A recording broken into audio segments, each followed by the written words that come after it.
Salam, hər vaxtınız xeyir olsun, əziz yoldaşlar. Mən bu video vasitəsilə Əmək Məcəlləsinin 77-ci maddəsini sizə loru və praktiki dildə ən sadə şəkildə başa düşülən formada izahını verəcəm.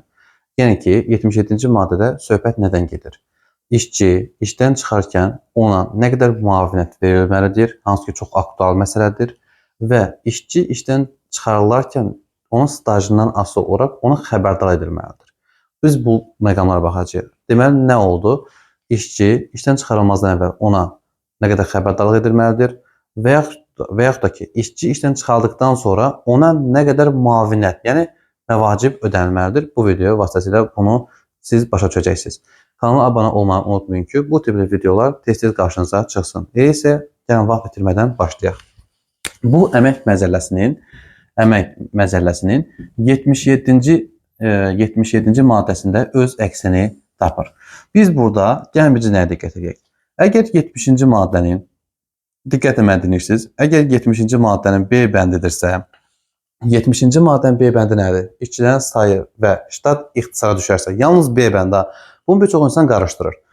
70-ci maddənin B bəndi olarsa, yəni işçinin işlədiyi ştat, vəzifə ixtisara düşərsə, işçinin stajından asılı olaraq ona qabaqdan xəbərdarlıq edilir. Əgər işçinin stajı 1 ilə qədərdirsə, ona xəbərdarlıq, əgər işçinin stajı 1 ilə qədərdirsə, ona xəbərdarlıq edilir. Deməli, 2 təqvim həftəsi qabaq. 2 təqvim həftəsi qabaq. Əgər işçinin stajı 1 ildən 5 ilə qədərdirsə, ona xəbərdarlıq edilir 4 təqvim həftəsi qabaq. Stajı 5 ildən 10 ilə qədərdirsə, 6 təqvim həftəsi qabaq xəbərdarlıq olunur. Əgər işçinin stajı 10 ildən çoxdursa, 9 təqvim həftəsi qabaq ona xəbərdarlıq edilməlidir. Baxın, biraz mürəkkəb görsənə bilər, amma mürəkkəb deyil. Mənim həmin qurumda stajım bu qədərdirsə, mənim stajımdan asılı olaraq mənə xəbərdarlıq edilməlidir işdən çıxarılmazdan əvvəl. İndi siz deyə bilərsiniz ki, biz işdən 100 halda çıxarıla bilərik. Mən sizə razıyam.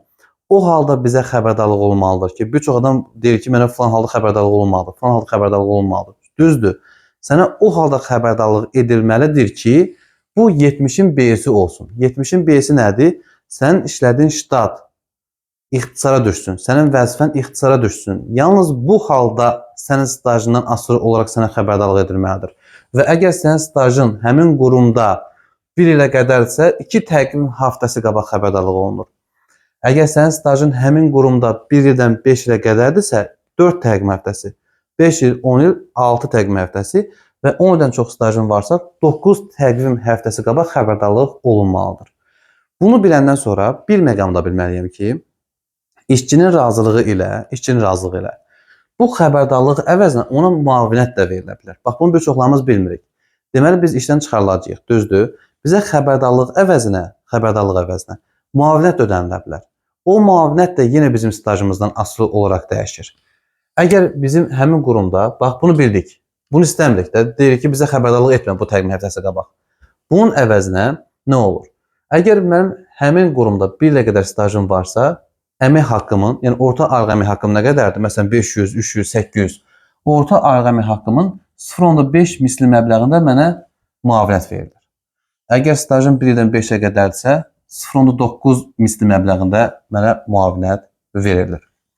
Və yaxud da ki, 5 ildən 10 ilə qədərdirsə, 1.6 misli məbləğində, 10 ildən çoxdursa, 2 misli məbləğində mənə müavinət verilir. Qarşılıq oldu, yəni mən elə izah edirəm ki, ən götürmə qabiliyyəti zəif olan insan da bunu başa düşsün. Baxın, bir daha deyirəm. Mənim stajımdan asılı olaraq mənə bu təqvim həftəsi qabaq xəbərdarlıq edilir. Əgər mənim razılığım varsa, bunu istəmirəmsə, bunun əvəzinə mənə müavinət də verilə bilər. Əgər həmin qurumda stajım 1 ilə qədərdirsə, orta aylıq əmək haqqımın 0.5% məbləğində mənə əmək haqqı verilir. Yəni, bu xəbərdarlıq olunur. Mənim stajım 1 ildən 5-ə qədərdirsə, orta aylıq əmək haqqımın 0.9 mislində mənə müavinət verilir. 5 ildən 10-a qədərdirsə 1.6, 10 ildən çoxdursa mənə orta aylıq əmək haqqımın 2 misli məbləğində müavinət verilir. Xəbərdarlıq əvəzinə. Bunu başa düşdük. Problem yoxdur ki, burada. İndi bunu işdən çıxmazdan əvvəl xəbərdarlıqdır və ya xəbərdarlığın əvəzinə müavinətdən danışdıq. İndi isə gəlin baxaq. İşçi işdən çıxandan sonra ona nə qədər müavinət verilməlidir? ən aktual məsələdir. Biz isə bunu indi öyrənəcəyik. Gəlin istəyirsiniz bunu silək. Bizim üçün daha rahat olsun.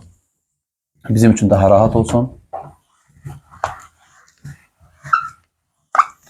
İndi burada bir çox insanın etdiyi bir yanlış hərəkət var. Məsələn, işlədiyi dövlət orqanlarının, zavodla, müəssisə, fabriklə dalaşır. Niyə?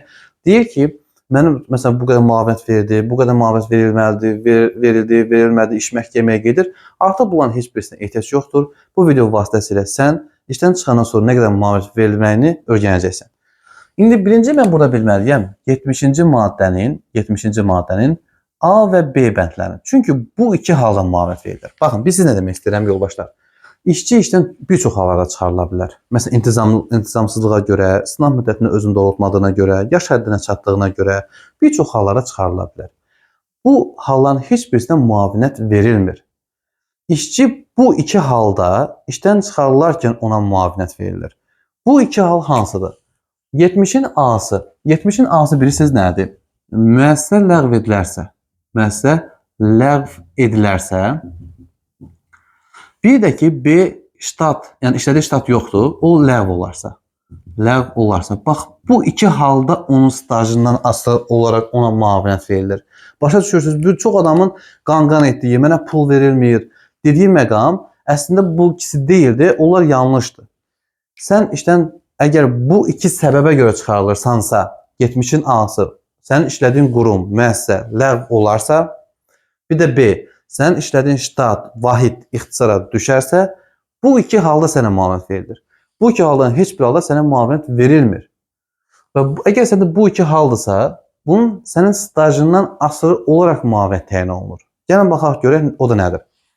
Əgər sənin həmin qurumda 1 ilədək stajın varsa, orta aylıq əmək haqqı miqdarında sənə müavinət verilir. Məsələn, sən 8 ay işləyirsən, 9 ay işləyirsən həmin qurumda, bu ikisindən biri başına gəlib və sənin orta aylıq əmək haqqı miqdarında nə verilir? Bir növ müavinət verilir. Və bu da çox adam qarışdırır ki, Azərbaycandakı orta aylıq əmək haqqı yox, Azərbaycanda orta əmək haqqı yox. Sənin orta aylıq əmək haqqı miqdarında sənə müavinət verilir. Bu da bilsin nə deməkdir? Yəni sən ən son nə qədər maaş almısan? Məsələn 500 manat, bu dəfə sənə 500 manat verilir. Yəni orta aylıq əmək haqqı elə budur. Yəni konkret sən ən son nə qədər maaş almısan? 400. Bu qədər 400 manat sənə müavinət verilir. Əgər sənin həmin qurumda stajın 1 ildən 5 ilə qədərdirsə, orta aylıq əmək haqqını biz vururuq 1.4-dən. Yəni 1.4 misli məbləğində sənə əlavə haqq verilir. 1 ildən, burada dərsini yazmadım, 1 ildən 5 ilə qədərdirsə. Əgər sənin həmin qurumda stajın 5 ildən 10 ilə qədərdirsə, orta aylıq əmək haqqının 1.7 misli məbləğində əlavə haqq verilir. Sənin həmin qurumda stajın 10 ildən çoxdursa, 2 misli məbləğində sənə əlavə haqq verilməlidir. Başa düşdük, var problem. Məncə burada hamı başa düşdü. Bir daha deyim, sənin bax bu iki halda müavinət verilir. 70-in A-sı sənin işlədiyin müəssisə ləğv olarsa, 70-in B-si ştat ləğv olunarsa, sənin stajından asılı olaraq müavinət verilir. Və bu müavinət də bundan asılı olur. Əgər sənin həmin qurumda stajın 1 ilə qədərdirsə, orta aylıq əmək haqqı. Sənin həmin qurumda stajın 1 ildən 5-ə qədərdirsə, orta aylıq əmək haqqı nə qədərdir? Tutalım ki, məsələn deyirəm 600 manatdır. 600 manatı vurursan 1.4-ə. Bu qədər məvacib alasan. Sənin həmin qurumda stajın 5 ildən 10 ilə qədərdirsə, orta aylıq əmək haqqın 1.7. Yəni məsələn tutalım ki, sənin həmin qurumda stajın 600 manat məvacib varsansa, bunu 1.7-yə vururuq. 10 ildən çoxdursa, bunu 2-yə vururuq. Başa düşdün? Bax, buna sadə mən sizə necə izah verə bilərəm? Bax, bu hallarda müavinət verilir. Və 77-ci maddənin də özəyi bu idi. Düşünürəm ki, bu video vasitəsilə bir çoxlarınız artıq öz hüquqlarınızı bildiniz, hesablama qaydasını bildiniz. Növbəti videolarda görüşərik. Növbəti hansı məqama aid, hansı məsələdə video çəkəcəyimdə şərh hissəsində qeyd edə bilərsiniz. Və kanala abunə olmanı unutmayın ki, bu tip videolar sizin qarşınıza tez-tez çıxsın.